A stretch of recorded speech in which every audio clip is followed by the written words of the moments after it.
Mari berdoa. Ya Tuhan, Allah Bapa yang berada di dalam kemuliaan kerajaan surga. Saat ini kami bersedia untuk membuka lembaran firman Tuhan dan mempelajarinya. Kiranya Tuhan datang di tengah-tengah peribadatan kami.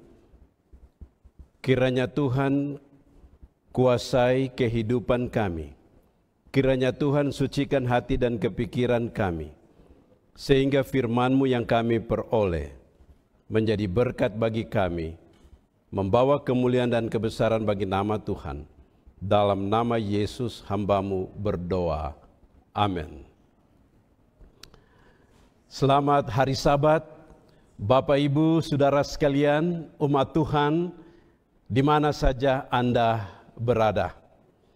Saya ingin ajak keluarga untuk pastikan semua anggota keluarga berkumpul bersama-sama dan setiap anggota keluarga memiliki Alkitab atau firman Tuhan untuk dipelajari. Dan Sabat ini, saudara sekalian, kita akan memulaikan satu program yang baru yang diatur oleh Uni Conference Indonesia Kawasan Timur, yaitu program Saat Teduh Bersama Allah, yang akan dimulaikan pada saat ini tanggal 2 Mei sampai 16 Mei 2020. Dan saudara sekalian akan menikmati pekabaran firman Tuhan yang akan disampaikan oleh hamba-hamba Tuhan dari Uni Conference Indonesia Kawasan Timur. Untuk hari Sabat, acara jalan seperti biasa, tetapi mulai dari Minggu sampai Jumat, acara akan dijalankan pada jam 6 sore waktu Indonesia Tengah atau jam 7 malam waktu Indonesia Timur. Saya jamin Bapak Ibu Saudara sekalian akan merasakan berkat dari acara ini. Program Saat Teduh, topik pembahasan kita pada hari Sabat ini adalah Alkitab dan kebenarannya.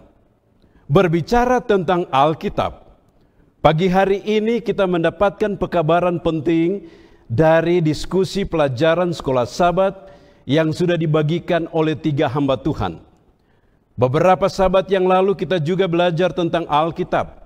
Dan beberapa Sabat ke depan, di sepanjang 3 bulan ini, kita akan dilengkapi melalui kebenaran firman Allah yang membahas secara khusus tentang Alkitab. Untuk itu saya merasa bahwa setiap kita sangat memahami dan bersedia atau sudah menghidupkan pekabaran yang ingin saya sampaikan pada pagi hari ini. Untuk itu, pada pagi hari ini saya hanya menegaskan kembali kepada kita semua pentingnya dan fungsinya firman Tuhan yang diambil dari beberapa sudut pandang secara khusus berkaitan erat dengan ayat tema kita dalam doa Yesus. Tema daripada Saat Teduh ini tetap Corona atau COVID-19, Kristus, kebenaran dan kemenangan kita bagi segala bangsa. Di tengah-tengah wabah virus corona yang seringkali menakutkan dalam kehidupan manusia, maka kita mendapatkan jaminan yang pasti dari Tuhan melalui firman Tuhan. Sepanjang 2 bulan kita mempelajari firman Tuhan, saya yakin dan percaya masing-masing kita merasakan betapa besarnya berkat firman Tuhan bagi kehidupan kita. Pagi hari ini saya ingin menyampaikan kepada kita semua kesaksian dari beberapa orang yang saya pilih secara acak, bagaimana pengaruh firman Tuhan di dalam kehidupan mereka dan apa fungsi firman Tuhan di dalam kehidupan mereka. Saya tahu bahwa Anda sekalian, saudara sekalian, kalau diberikan kesempatan, maka saudara akan memberikan tanggapan Anda tentang bagaimana firman Tuhan menopang kehidupan Anda. Orang yang pertama yang ingin saya bacakan kesaksiannya, seorang ahli ekonomi yang bekerja untuk kurang lebih 48 tahun lamanya dalam berbagai tanggung jawab dalam bidang keuangan yang dipercayakan kepada dia. Apakah di dalam negeri ataupun di luar negeri, dari satu negara ke negara yang lain, dari satu benua ke benua yang lain. Dalam pelayanannya, dia merasakan betapa besarnya pengaruh firman Allah bagi hidupnya. Dia katakan sebagai berikut. Namanya adalah Dr. Max Langi yang sekarang ini berada di Manila, Filipina, mengatakan sebagai berikut. Saya percaya Alkitab adalah sumber pengetahuan dan kebijaksanaan. Jika dipelajari dengan memintakan tuntunan Roh Kudus, maka Alkitab dapat membentuk, memuliakan, dan membentuk kepercayaan, nilai-nilai hidup seseorang dalam konteks membentuk integritas seseorang. Selanjutnya dia katakan, dalam mengatur keuangan gereja, maka sikap trust haruslah dijalankan di dalam integritas, dan di dalamnya ada internal control yang sudah ada di dalam Alkitab dalam 2 Korintus 8 ayat 20 sampai 21. Dia katakan bahwa Alkitab membentuk integritas kita. Alkitab menolong kita untuk mengatur keuangan dengan baik. Kemudian dari Filipina kita pindah ke Minahasa Utara. Seorang hamba Tuhan bernama Jupiter Calendenus Sarjana Teologia mengatakan, firman Allah atau Alkitab adalah buku yang sangat penting karena di dalamnya kita dapat memperoleh informasi atau kebenaran yang menyatakan tentang orang kudus yang diubah oleh Roh Allah. Kemudian dia tambahkan, Alkitab dan Roh Kudus tidak dapat dipisahkan karena Roh Kudus menopang implementasi Alkitab dalam kehidupan manusia. Kemudian dari Minahasa kita pindah ke Papua. Seorang hamba Tuhan yang lain, Eric Manuri, sarjana teologi, master ministry, mengatakan, Alkitab memiliki otoritas karena di dalamnya ada keselamatan yang diperoleh melalui iman. Di dalamnya ada iman kepada Yesus Kristus. Kita mempelajari dan memahami Alkitab karena keselamatan itu datang melalui penyucian diri di dalam Alkitab itu sendiri. Kemudian ayat tema kita pada pagi hari ini terambil dari Yohanes 17 ayat 17. Kuduskanlah mereka di dalam kebenaran, firman-Mu adalah kebenaran. Kita maju lagi, kesaksian yang berikut dari seorang medis yang melayani kesehatan untuk waktu yang lama tetapi tetap berdasarkan firman Tuhan, bernama Dr. J. Tombokan di Manado, mengatakan, firman Allah berfungsi untuk pemulihan moral manusia, mengembalikan citra Allah dalam hidup manusia yang telah hilang di Taman Eden. Melalui mempelajari Alkitab, maka kita dapat memiliki karakter seperti Allah. Hebat sekali ini ya. Kemudian kita pindah ke Amerika Serikat. Nama seorang yang didoakan tadi, yang sementara melayani pasien corona atau COVID, Saudara Willem Anggormas, petugas kesehatan dari Colorado, Amerika Serikat, mengatakan, firman Allah adalah Allah sendiri. Sesudah manusia jatuh dalam dosa, karakter Allah di dalam kehidupan manusia itu hilang. Yesus datang untuk mengembalikan citra Allah dalam hidup manusia. Dengan kematian Yesus dapat mengembalikan jaminan kita memiliki kuasa untuk mendapatkan citra Allah. Alkitab berfungsi sebagai pembersih karakter atau pemurni karakter. Kita lanjut lagi. Kita pindah ke dosen sekarang. Seorang mahasiswa S3 yang berada di Inggris bernama Samuel Stanley Hajo mengatakan, fungsi Alkitab dalam penyucian, Alkitab adalah penuntun yang sempurna dalam proses penyucian. Menurut dia, kalau saudara mau disucikan, ini Alkitab merupakan penuntun sempurna dalam proses itu. Selanjutnya dia katakan, tujuan proses penyucian adalah memurnikan karakter kepada standar kehidupan yang benar di hadapan Allah, supaya layak memperoleh keselamatan, sehingga pada waktu masa penghakiman mereka tetap percaya pada kebenaran Allah. Jadi dia kaitkan proses sekarang ini dan juga proses pada waktu masa penghakiman nanti.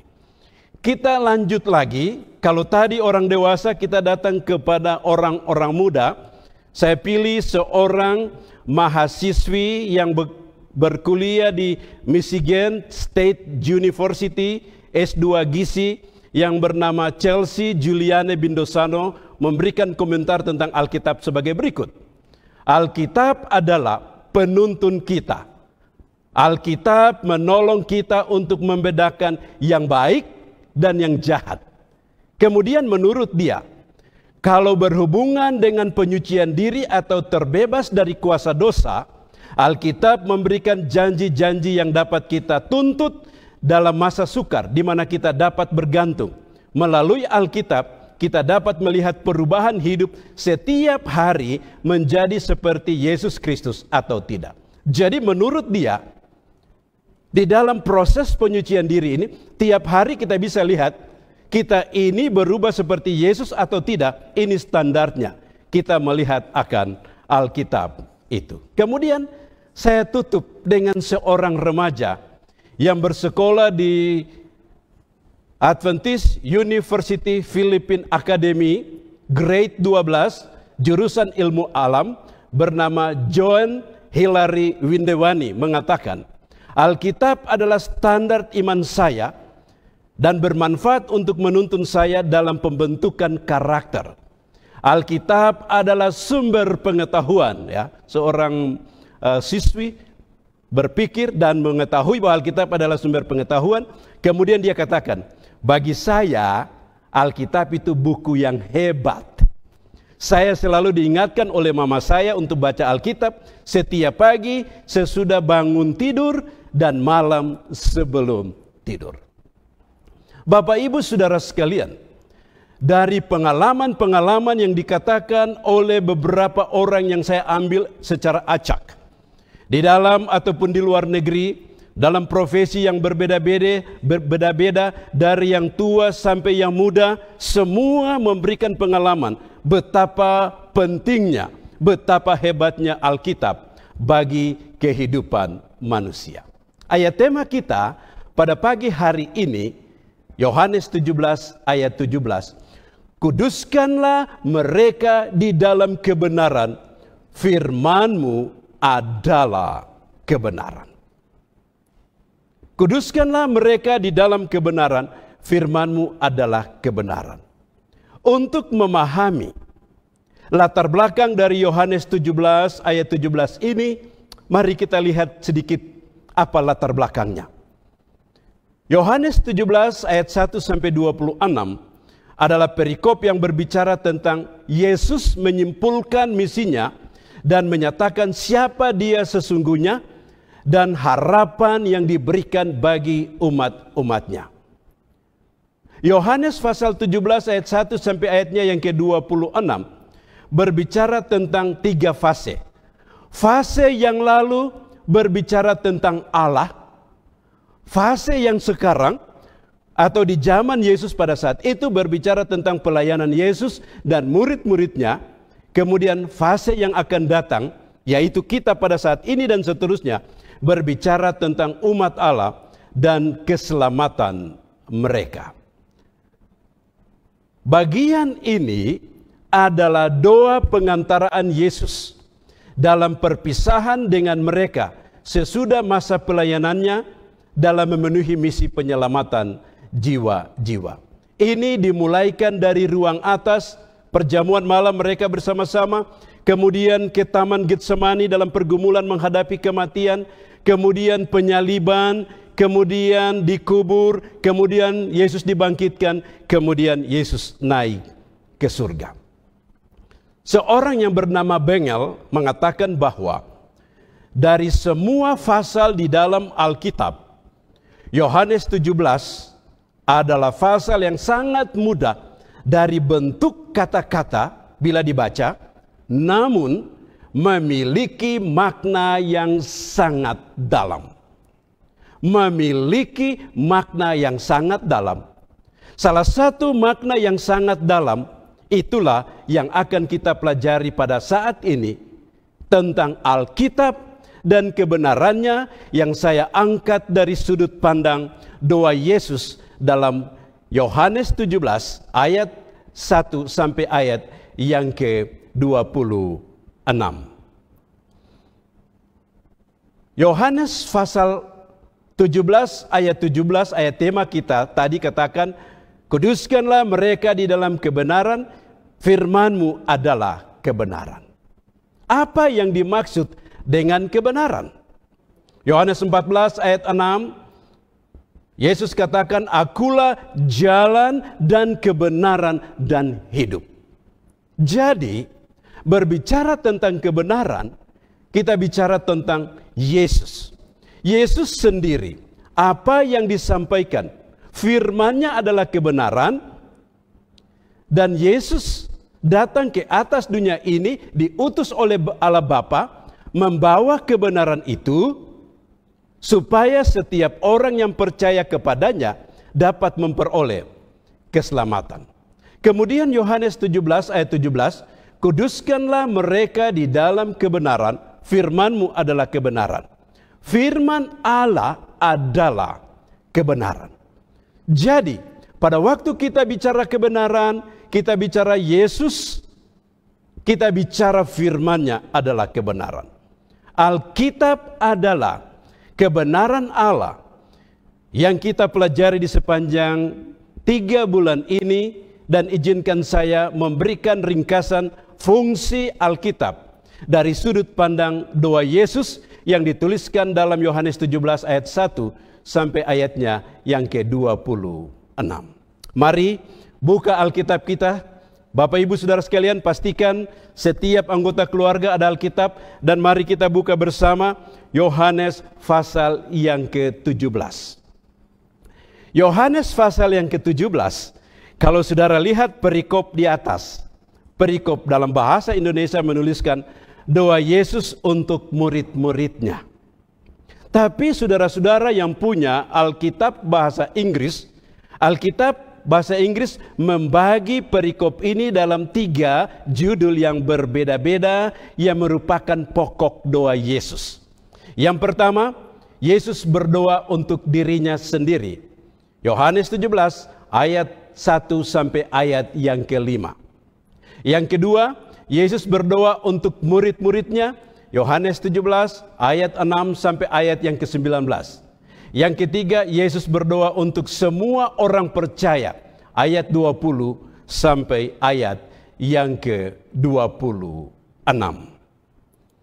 Dari doa ini, barulah kita dapat melihat fungsi Alkitab di dalam doa Yesus kepada Bapa di surga, yang menjadi jaminan bagi saudara dan saya yang hidup dalam dunia yang tidak memberikan kepastian bagi kita sekalian. Mari kita lihat bagian doa yang pertama. Yesus berdoa bagi dirinya. Yohanes 17 ayat 1 sampai 5. Saya cuma mau baca beberapa ayat, tapi saudara-saudara boleh baca. Saya baca ayat yang kedua. Sama seperti engkau telah memberikan kepadanya kuasa atas segala yang hidup. Sama seperti Bapa telah memberikan kepada Yesus kuasa atas semua yang hidup. Demikian pula ia akan memberikan hidup yang kekal kepada semua orang, semua yang telah engkau berikan kepadanya. Demikian pula Yesus akan memberikan hidup yang kekal kepada semua. Siapa semua di sini? Semua orang yang Allah di surga percayakan kepada Yesus Kristus. Lalu kita pindah ke ayat yang ketiga. Saudara sekalian, mari buka Alkitab kita dalam ayatnya yang ketiga. Inilah hidup yang kekal itu, yaitu bahwa mereka mengenal engkau satu-satunya Allah yang benar dan mengenal Yesus Kristus yang telah engkau utus. Saya mau fokus pada bagian ini. Inilah hidup yang kekal itu, bahwa mereka mengenal engkau satu-satunya Allah dan mengenal Yesus Kristus yang telah engkau utus itu.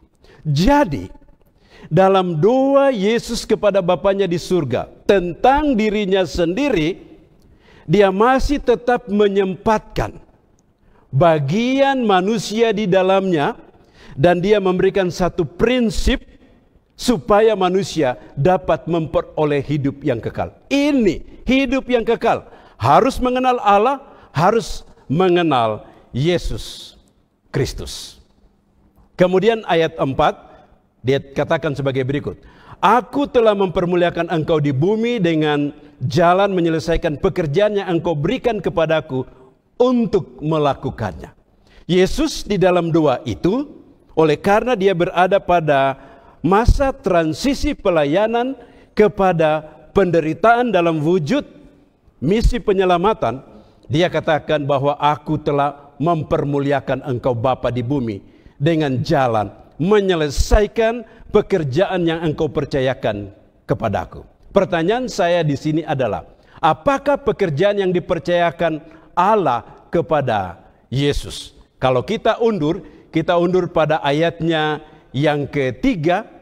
Pekerjaan itu adalah membawa misi penyelamatan jiwa-jiwa yang kita sebut dengan hidup kekal dalam ayat 3, yaitu mengenal Allah dan mengenal Yesus Kristus. Ayat 2 katakan bahwa memberitahukan hidup yang kekal kepada mereka.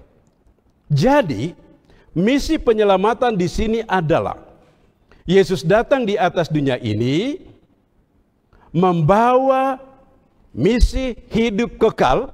Untuk mendapatkan hidup kekal harus mengenal Allah, harus mengenal Yesus Kristus. Lalu bagaimana caranya kita dapat mengenal Allah?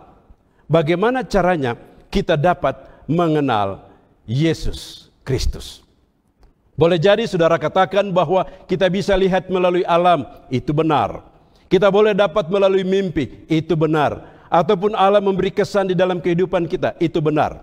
Tetapi, adakah dasar hukum bagi kita untuk berpijak dari sebuah proses? Bila Allah memberikan ilham kepada kita percaya kepada Dia, apa dasar yang membuat kita benar-benar percaya kepada Dia? Apa dasar? Bagaimana caranya kita dapat mengenal Allah? Ibrani 10 ayat yang ke-13 sampai ayat yang ke-15. Ayat yang ke-13, sebab barang siapa yang berseru kepada nama Tuhan akan diselamatkan. Siapa yang berseru akan diselamatkan. Inilah hidup kekal itu. Kemudian ayat 14, tetapi bagaimanakah mereka dapat berseru kepadanya jika mereka tidak percaya kepadanya? Dia lanjut lagi. Bagaimana mereka dapat percaya kepada Dia jika mereka tidak mendengar tentang Dia? Dia lanjut lagi. Bagaimana mereka mendengar tentang Dia jika tidak ada yang memberitahukannya? Dia lanjut lagi. Dan bagaimana ayat 15, dan bagaimana mereka dapat memberitahukannya jika mereka tidak diutus? Kemudian dia lanjut, ada clue di sana. Seperti ada tertulis, betapa indahnya kedatangan mereka yang membawa kabar baik. Jadi, hidup yang kekal itu dalam doa Yesus bagi dirinya, tetapi di sana dia masukkan bagi keselamatan umat manusia bahwa hidup yang kekal itu diperoleh melalui mengenal Allah dan mengenal Yesus. Dan mengenal Allah dan mengenal Yesus yang saya bicara dari dasar hukum di sini adalah betapa indahnya kedatangan mereka yang membawa kabar baik. Kabar baik di sini adalah Injil, adalah Alkitab. Jadi dalam doa Yesus ini, Yesus berbicara tentang mengenal Allah melalui firman-Nya yang memberikan hidup yang kekal. Saya berikan Prinsip dasar yang pertama, untuk mendapatkan hidup kekal, kita harus memiliki Allah melalui mempelajari firman Allah. Bagaimana kita bisa tahu Allah kalau kita tidak membaca firman Allah? Bagaimana kita bisa tahu bahwa sejarah kehidupan manusia diciptakan oleh Allah, kemudian jatuh dalam dosa, dan Yesus datang menyelamatkan manusia melalui firman Allah? Bagaimana kita bisa tahu bahwa Allah itu pencipta, Allah itu pemelihara, Allah itu penebus? Hanya melalui Alkitab. Alkitab mengatakan bahwa bumi, manusia, jagat raya ini diciptakan oleh Allah, dan Alkitab menuntun manusia untuk mendapatkan hidup yang kekal. Yohanes 20 ayat 30 dan 31 di sana dituliskan sebagai berikut. Memang masih banyak tanda lain yang dibuat Yesus di depan mata murid-muridnya yang tidak tercatat dalam kitab ini. Ayat 31.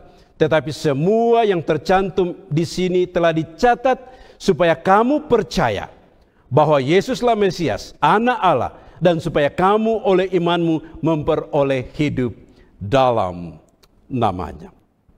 Tuhan itu begitu baik. Dia merancangkan karya keselamatan dalam sebuah konsep yang sederhana. Bahwa keselamatan itu kita peroleh dengan mengenal akan Allah, mengenal Yesus Kristus, mengenal, dengan kata lain, kita punya hubungan dengan Dia, kita menerima Dia sebagai juru selamat kita mengakui Dia sebagai pencipta, pemelihara, penebus, dan itu bisa terjadi di dalam kehidupan kita bila mana kita menggunakan firman Tuhan, Alkitab, untuk kita pelajari dalam kehidupan kita. Rasul Paulus berbicara tentang kekuatan dari firman Allah yang menyelamatkan, yang dimasukkan dalam doa Yesus bagi dirinya. Dalam Roma pasal 1 ayatnya yang ke-16 katakan, sebab aku mempunyai keyakinan yang kokoh dalam Injil, karena Injil adalah, di sini dikatakan, kekuatan Allah yang menyelamatkan setiap orang yang percaya, pertama-tama orang Yahudi, tetapi juga orang Yunani. Injil, Alkitab, memiliki kekuatan untuk memberikan keselamatan kepada manusia. Dan pada waktu Yesus berada di atas dunia ini, di dalam misi penyelamatan ini, dalam mengantarai masa pelayanannya dan memulai satu fase yang baru dalam mewujudkan jaminan keselamatan, Yesus berdoa kepada Bapa di surga tentang dirinya, dan dia katakan bahwa hidup kekal itu dapat diperoleh melalui Allah dan Yesus Kristus. Dan Allah dan Yesus Kristus kita dapat memiliki mereka melalui mempelajari firman Allah. Bapak Ibu Saudara sekalian, kalau firman ini membuat kita mengenal siapa Allah, kalau firman ini membuat kita memiliki Yesus di dalam kehidupan kita, kita melihat karya keselamatan yang dilakukan olehnya, kita melihat penderitaan yang dijalani olehnya, kita melihat beban dosa kita yang diangkat olehnya. Apa prioritas di dalam kehidupan Anda? Apakah untuk mengetahui siapa Allah, Anda menggunakan waktu untuk mempelajari firman Allah? Seringkali praktek kehidupan kita mengutamakan hal-hal lain. Alkitab ini kita pegang pada waktu hari Natal, atau perayaan Paskah, atau perayaan ibadah-ibadah lainnya. Kita pegang Alkitab, kita gosok-gosok debunya, kita pegang dengan baik, kita pergi ke gereja, sampai di gereja kita taruh Alkitab, pengkhotbah berbicara, kita doakan Alkitab alias kita tidur di gereja. Untuk mendapatkan hidup yang kekal di dalam doa Yesus, Alkitab membawa kita untuk mengenal Allah, mengenal Yesus Kristus, menerima Dia sebagai juru selamat pribadi kita, dan memperoleh jaminan keselamatan. Matius 6 ayat 33, Yesus katakan, tetapi carilah dahulu kerajaan Allah dan kebenarannya, yang lain-lain itu akan ditambahkan kepadamu. Di sepanjang 6 hari yang kita telah jalani, apa prioritas Anda? Apakah prioritas Anda oleh karena krisis? Itulah sebabnya fokus kepada krisis yang terjadi. Apakah prioritas Anda adalah untuk kegiatan-kegiatan hidup yang menangkal dari virus corona ini? Atau apakah fokus Anda oleh karena kehilangan pekerjaan, oleh karena sakit penyakit, oleh karena masalah rumah tangga, maka fokus kita jauh daripada Tuhan. 2 tahun yang lalu, Bapak saya datang dan tinggal bersama dengan kami dalam upaya untuk operasi matanya yang membuat dia tidak dapat membaca dengan baik. Saya bersama dengan istri mengatur tempat tidur, kami bertiga sekamar, 2 tempat tidur di sana. Ada bapak saya di sana 1 tempat tidur, saya dan istri 1 tempat tidur. Malam pertama, malam kedua, dan sesudah 1 minggu istri saya datang dan menyampaikan berita yang menyenangkan, tetapi berita menyedihkan juga. Istri saya katakan kepada saya, hebat ini Bapak. Kenapa? Kau tidur tengah malam tidak tahu apa yang dia buat. Dia bangun di tengah malam, kemudian dia bergumul berjam-jam. Dan ada doa yang membuat saya merasa kasihan kepadanya adalah, isi doa itu adalah sebagai berikut. Tuhan, tolong sembuhkan mata saya, supaya saya dapat membaca firman-Mu atau membaca Alkitab. Sepanjang dia tinggal dengan kami katakan bahwa umur sudah tua, bapak saya meninggal pada usia 105 tahun, 2 tahun yang lalu. Dia katakan di dalam doanya kepada Tuhan, Tuhan, sembuhkan mata saya supaya saya bisa mempelajari firman-Mu dan saya lebih dekat kepadamu. Istri saya begitu sedih mendengarkan doanya, tetapi kagum bisa melihat seorang ayah yang menangis setiap malam dengan Tuhan supaya Tuhan menolong matanya. Dengan demikian dia bisa membaca firman Tuhan. Akhirnya istri saya memberikan kata-kata penguatan kepadanya. Bapak, jangan Bapak khawatir dengan mata Bapak. Tuhan tahu bahwa Alkitab ini sudah ada di kepala Bapak karena Bapak melayani Tuhan 44 tahun. Jangan pusing, biarkan mata itu. Tidak perlu lagi Bapak buka Alkitab untuk baca. Cukup Bapak hafal ayat-ayat Alkitab yang Tuhan sudah berikan di dalam pikiran Bapak. Sudah cukup. Karena pada masa penganiayaan nanti kita akan lari. Alkitab tidak akan dibawakan. Tapi sudah ada di kepala Bapak. Jadi Bapak jangan khawatir dengan mata yang tidak bisa disembuhkan itu. Dia meninggal dengan kondisi seperti itu. Tetapi setiap malam bergumul kepada Tuhan. Minta mujizat Tuhan supaya matanya ini bisa disembuhkan. Namun Tuhan menjawab tidak demikian. Prioritas mempelajari firman Allah. Matius 6 ayat 33 Yesus katakan, carilah dahulu kerajaan Allah dan kebenaran. Mengutamakan Tuhan di dalam kehidupan kita. Itulah doa Yesus. Doa Yesus supaya umat-umatnya ini dapat mengenal Allah, mengenal Yesus melalui firman-Nya. Firman-Nya yang menjadi utama, yang bisa memberikan keselamatan kepada mereka. Apa prioritas Anda? Pada waktu bangun pagi, apa yang Anda buat? Anda mulai dengan mendengar suara Tuhan, berbicara dengan Tuhan?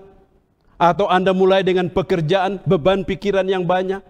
Seringkali prioritas kita adalah kekayaan, prioritas kita adalah pendidikan, prioritas kita adalah istri atau suami, prioritas kita adalah pekerjaan, kedudukan dan lain sebagainya. Tetapi untuk mendapatkan keselamatan di dalam doa Yesus, prioritas kita adalah Allah dengan kebenarannya. Melalui kebenaran Allah kita mengerti Allah. Kita mencintai Allah, kita menerima Yesus sebagai juru selamat pribadi dan mendapatkan jaminan keselamatan.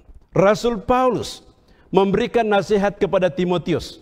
Di dalam 2 Timotius 3 ayatnya yang ke-15, ingatlah juga bahwa dari kecil engkau sudah mengenal kitab suci yang dapat memberi hikmat kepadamu dan menuntun engkau kepada keselamatan oleh iman kepada Yesus Kristus.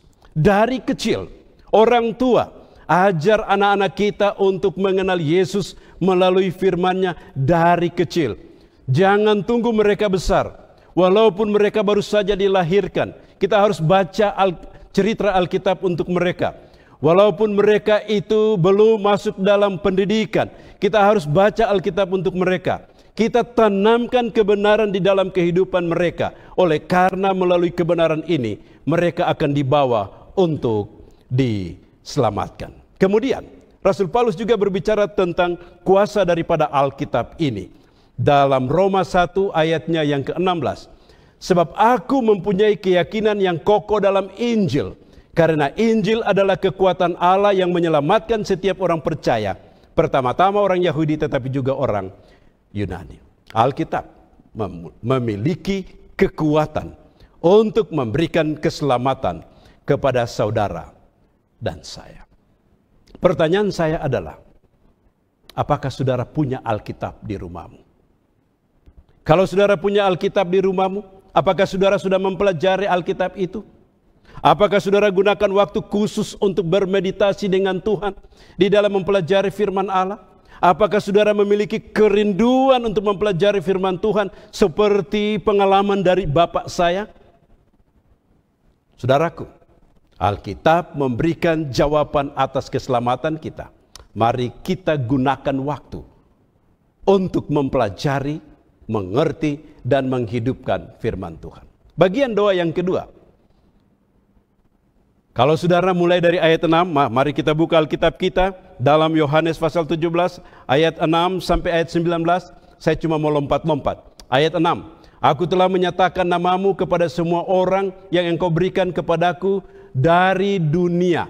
Mereka ini milikmu dan engkau telah memberikan mereka kepadaku dan mereka telah menuruti firman-Mu. Ya. Kemudian kita lanjut.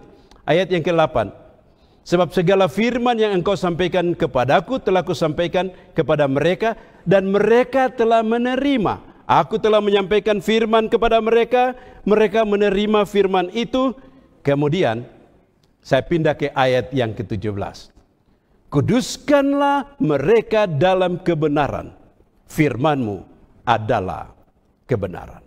Ayat ini berbicara tentang dua hal penting. Yang pertama, sarana pengudusan. Yang kedua, oknum yang dikuduskan. Kuduskanlah mereka di dalam kebenaran. Firman-Mu adalah kebenaran. Jadi sekarang fokus doa Yesus kepada murid-muridnya. Bukan hanya kepada murid-muridnya, tapi juga kepada mereka yang dimenangkan oleh murid-muridnya. Di pertengahan dari doa untuk mereka itu, Yesus katakan, Bapa, kuduskanlah mereka di dalam kebenaran. Firman-Mu adalah kebenaran. Pertama tadi, mereka mengenal Engkau satu-satunya Allah dan Yesus Kristus yang Engkau utus. Melalui Alkitab mereka diselamatkan. Dan di dalam proses penyelamatan ini, Yesus katakan mereka harus dikuduskan. Kuduskan dengan apa? Kuduskan di dalam kebenaran. Apa itu kebenaran? Kebenaran adalah firman Allah. Jadi firman Allah adalah sarana pengudusan dari Allah untuk dilayakkan. Kalau kita lihat di sana, siapakah mereka itu? Ada banyak sekali berbicara tentang mereka, tapi izinkan saya untuk membuat kesimpulan dari mereka ini. Mereka yang dimaksudkan oleh Yesus di dalam doa adalah dalam misi penyelamatan semua manusia yang ada di atas dunia ini. Mereka yang dimaksudkan di dalam doa Yesus ini dalam konteks murid-muridnya, mereka yang bersama-sama dengan Yesus. Mereka yang dimaksudkan di dalam doa ini juga adalah mereka yang dimenangkan oleh murid-murid Yesus. Dan mereka yang dimaksudkan dalam doa Yesus ini adalah umat-umat Tuhan di sepanjang sejarah kehidupan ini. Bahwa umat-umat Tuhan yang mengenal Allah, mengenal Yesus dan mendapatkan jaminan keselamatan itu harus dikuduskan dikuduskan melalui kebenaran firman Allah. Dikuduskan melalui kebenaran firman Allah. Jadi, firman Allah adalah sarana Allah untuk pengudusan diri. Yang pertama tadi, firman Allah adalah alat untuk keselamatan manusia. Yang kedua, firman Allah adalah sarana pengudusan Allah bagi manusia. 2 Timotius 3 ayat yang ke-16. Segala tulisan yang diilhamkan Allah memang bermanfaat untuk mengajar, untuk menyatakan kesalahan, untuk memperbaiki kelakuan, dan untuk mendidik orang dalam kebenaran. Dari komentar-komentar yang disampaikan oleh 8 orang yang saya pilih secara acak tadi, banyak di antara mereka memberikan kesaksian bahwa firman Allah itu memiliki peran yang penting di dalam pembentukan moral manusia, di dalam penyucian diri manusia. Ada yang katakan bahwa pada waktu manusia jatuh di dalam dosa, mereka telah kehilangan karakter Allah. Dan Yesus datang di atas dunia ini. Yesus yang adalah kebenaran itu, Yesus memberikan firman-Nya yang jadi kebenaran untuk menguduskan manusia. Itulah sebabnya Alkitab punya fungsi yang bagus untuk mengajar setiap orang. Mendidik anak-anak untuk mengenal Yesus. Mendidik remaja untuk memiliki Yesus. Mendidik orang-orang muda untuk mengikuti Yesus. Mendidik orang tua untuk mengandalkan Yesus. Mendidik semua manusia supaya dapat memperoleh keselamatan. Kedua, menyatakan kesalahan. Kita hidup dalam dunia yang penuh dengan dosa dan banyak sekali kekurangan-kekurangan yang terjadi. Moral kita tidak sesuai dengan firman Tuhan, dan Alkitab memiliki fungsi untuk memperbaiki kelakuan kita, untuk mendidik kita di dalam kebenaran. Bagaimana saudara bisa katakan bahwa saya ini memiliki kekudusan kalau Anda tidak menggunakan waktu untuk mempelajari firman Allah? Bagaimana saudara katakan bahwa saya ini punya karakter seperti Yesus kalau saudara tidak menggunakan waktu untuk mempelajari firman Allah? Bagaimana saudara katakan bahwa saya ini punya kebenaran tetapi saudara tidak menggunakan waktu untuk mempelajari firman Allah? Di dalam perubahan karakter, firman Allah ini memiliki kuasa. Seperti Ibrani 4 ayat 12 yang sudah dibacakan dan dipelajari berulang kali. Izinkan saya untuk mengulanginya. Sebab firman Allah itu hidup dan kuat, lebih tajam dari pedang bermata dua manapun. Ia menusuk amat dalam sampai memisahkan jiwa dan roh, sendi-sendi dan sumsum. Ia sanggup membedakan pertimbangan dan pikiran hati kita. Firman Allah ini tajam, saudara sekalian. Benar. Seringkali pada waktu kita ditegur, pada waktu kita dikuduskan oleh firman Allah ini menyakitkan ego kita. Ada yang katakan, sudahlah, selama dia pendeta di situ saya tidak mau masuk karena dia khotbahnya keras dan tajam. Padahal yang tajam itu firman Allah, bukan pembawa pekabaran itu. Kalau dia masih pimpinan jemaat di situ, saya mau jadi anggota turis dulu, pindah dari satu gereja ke gereja yang lain. Kenapa? Wah, pekabarannya itu tajam sekali. Mungkin dia share-share untuk hantam saya. Saudara, apapun kondisi yang ada, ingat firman Allah ini tajam. Firman Allah menyenangkan, firman Allah menuntun, tapi firman Allah juga menyakitkan. Bila kita menyimpan dosa-dosa kesayangan kita yang sukar untuk ditinggalkan, dan firman itu mengikis dan memotong supaya kita bisa tinggalkan dosa tersebut. Berapa banyak waktu yang Anda gunakan mempelajari firman Allah yang bisa menyucikan Anda dari kehidupan yang penuh dengan dosa ini? 1 Petrus 2 ayat 23, karena kamu telah dilahirkan kembali bukan dari benih yang fana, tetapi dari benih yang tidak fana, oleh firman Allah yang hidup dan yang kekal. Pada waktu kita membiarkan firman Allah memotong dosa kita, dosa iri hati, dosa cemburu, dosa berzina, dosa menipu, dan dosa-dosa lainnya, itu menyakitkan. Tetapi Petrus katakan, akan membuat kita untuk mempunyai benih kehidupan yang baru, dan benih kehidupan baru itu diberikan melalui firman Allah yang membawa kita untuk hidup yang kekal.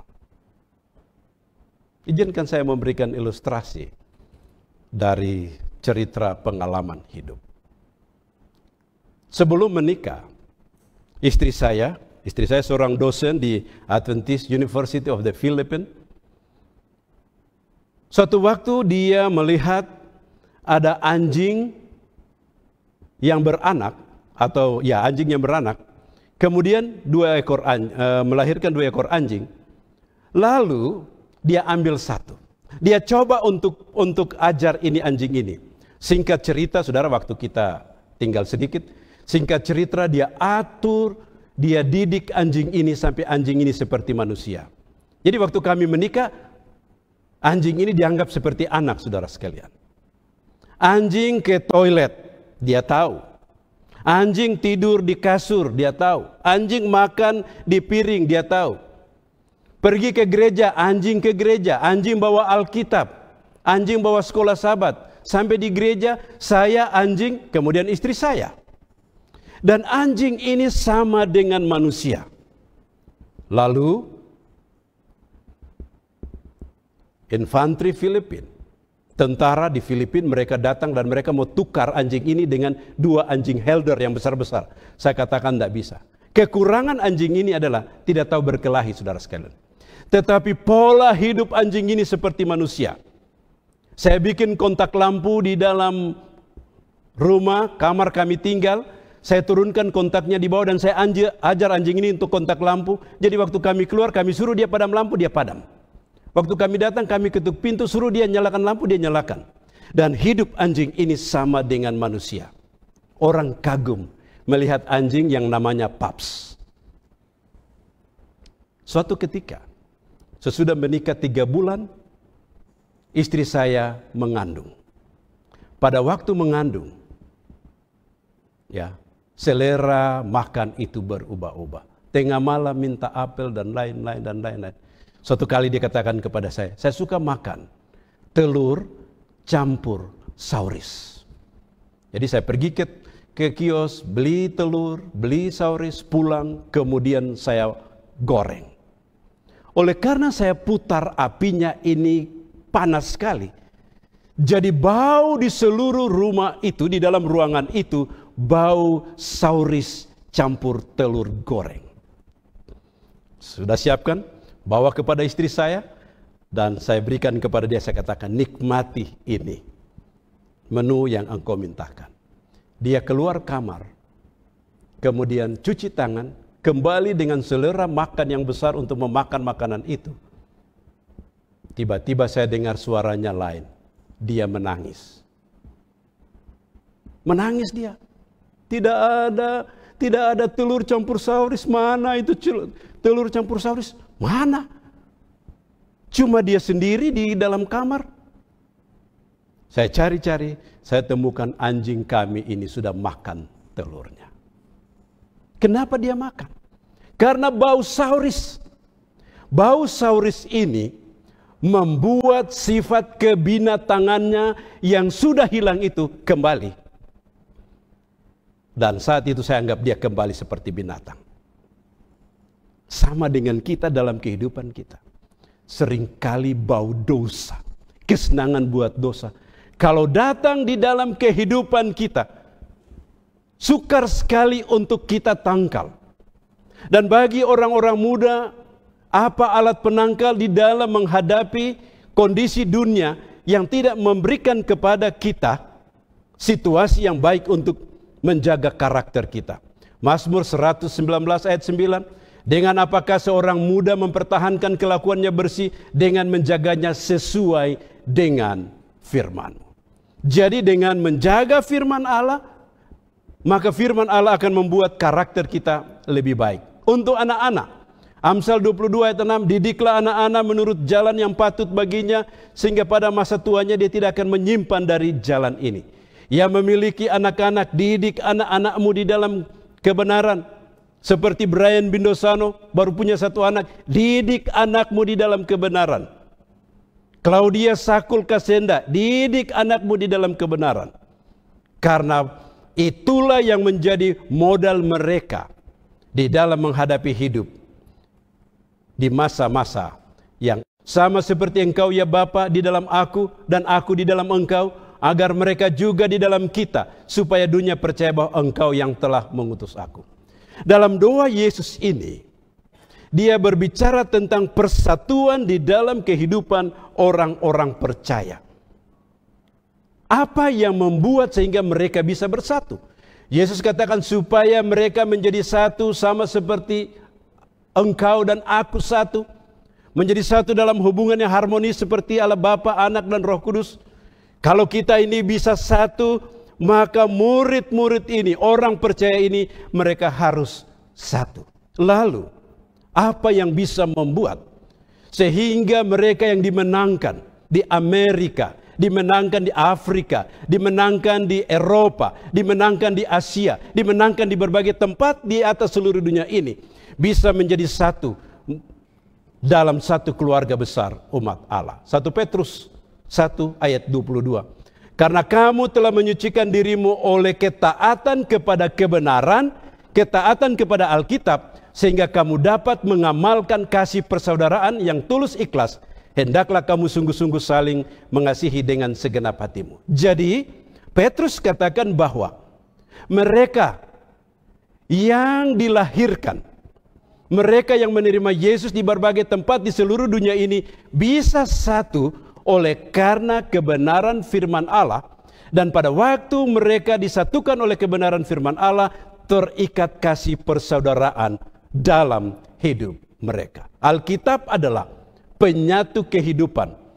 Tidak pusing dari mana Anda. Suami istri yang berbeda disatukan. Anak-anak yang punya karakter yang berbeda disatukan. Anggota gereja yang datang dari berbagai tempat yang lain, semua disatukan. Disatukan karena firman Allah. Firman Allah katakan bahwa kamu harus saling mengasihi, kamu harus hidup bersama-sama, kamu adalah umat Tuhan dalam perjalanan iman. Itulah doa Yesus. Kiranya mereka menjadi satu melalui firman Allah, menjadi satu melalui pekabaran kebenarannya. Kalau kita lihat di dalam Kisah 2 ayat 42 sampai 47, pola hidup umat Tuhan.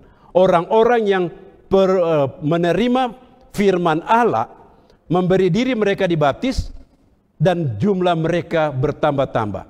Mereka bertekun dalam pengajaran Rasul, mereka bersekutu atau bersatu bersama-sama, mereka tetap bersatu dalam kehidupan mereka. Saudara lihat, fungsi firman Allah yang ketiga adalah menjadi penyatu antar segala bangsa. Yohanes 3 ayat 16, supaya setiap orang yang percaya kepadanya. Dia tidak bilang orang Indonesia, dia tidak bilang hanya orang Filipina, dia tidak bilang hanya orang Australia, dia tidak bilang hanya orang Waropen, dia tidak bilang hanya orang Makassar, tetapi dia bilang semua orang yang percaya. Pada waktu mereka percaya kepada Tuhan, memiliki kebenaran Tuhan di dalam kehidupan mereka, mereka disatukan. Bapa, kiranya mereka disatukan dengan nafas kasih Allah yang diperoleh dari firman Allah. Kiranya mereka disatukan dengan firman Allah di dalam perjalanan keselamatan. Firman Allah adalah penyatu di dalam kehidupan manusia. 1 Korintus 1 ayat 10, Paulus katakan, tetapi aku menasihatkan kamu saudara-saudara demi nama Tuhan kita Yesus Kristus, supaya kamu seia sekata dan jangan ada perpecahan di dalam kamu. Kenapa di dalam gereja ada perpecahan? Karena umat-umat Tuhan kurang pahami dan hidupkan Alkitab. Kenapa di dalam gereja ada ras dan diskriminasi lainnya? Karena umat-umat Tuhan tidak mengerti dan menghidupkan kebenaran Allah. Kenapa ada perbedaan hidup di dalam kehidupan umat-umat Tuhan? Karena firman Allah tidak dipelajari dengan baik dan banyak umat Tuhan yang boleh jadi belum dewasa rohani mereka. Kolose 2 ayat 2, mereka harus bersatu di dalam kasih. Mereka disatukan oleh firman Allah. Bagaimana sikap kita terhadap firman Tuhan? Ayat terakhir sebelum saya tutup, Yesaya 66 ayat 20 ayat 2. Bukankah tanganku yang membuat semua ini sehingga semuanya itu terjadi? Demikian firman Tuhan. Tetapi kepada orang ini aku memandang, kepada orang yang tertindas, patah semangatnya dan yang gentar terhadap firmanku. Orang yang gentar. Gentar di sini berbicara tentang satu sikap terhadap firman Allah. Sikap penghormatan terhadap firman Allah dan suka mendengar firman Allah, diajar oleh firman Allah adalah dasar untuk mengerti firman Allah dengan benar. Andrew Study Bible halaman 938. Seringkali sikap kita terhadap firman Allah ini berbeda. Kita lihat orang yang membawakan firman, dia itu anak-anak. Kenapa mau suruh anak-anak ajar firman kepada saya? Oh, dia remaja. Kenapa mau suruh remaja bawakan firman? Dia itu pemuda. Kenapa mau suruh orang muda? Siapapun dia, pada waktu terpanggil untuk membawakan firman Allah, dia diurapi, maka kita dengar. Dan seringkali kita, cuma ketua jemaat itu yang khotbah terus-terus, cuma ketua jemaat itu yang khotbah terus-terus. Sikap ini adalah sikap dari orang-orang yang belum firman Allah ini. Saya tutup dengan pengalaman pribadi. 15 Desember tahun 1975, 45 tahun yang lalu, saya dilahirkan di dalam Yesus Kristus. Sesudah keluar dari air baptisan, ayah saya yang adalah seorang pendeta yang membaptiskan saya, memberikan kepada saya satu hadiah. Dia peluk saya dengan sukacita iman, dengan linangan air mata kebahagiaan. Dia katakan, anakku, hari ini Bapa bersukacita, Mama bersukacita, saudara-saudaramu bersukacita, surga bersukacita karena engkau menerima Yesus sebagai juru selamat pribadi. Bapamu akan memberikan hadiah kepadamu, hadiah yang orang lain tidak dapat ambil daripadamu. Hadiah yang apapun tantangan kehidupanmu, hadiah itu akan menuntun engkau. Hadiah yang akan membawa engkau, bila Yesus belum datang, engkau diizinkan beristirahat di dalam kematian. Hadiah itu akan membawa engkau menembus kubur dan membawa engkau untuk diselamatkan. Jangan pernah tinggalkan hadiah yang Bapa dan Mamamu berikan. Tapi pegang terus.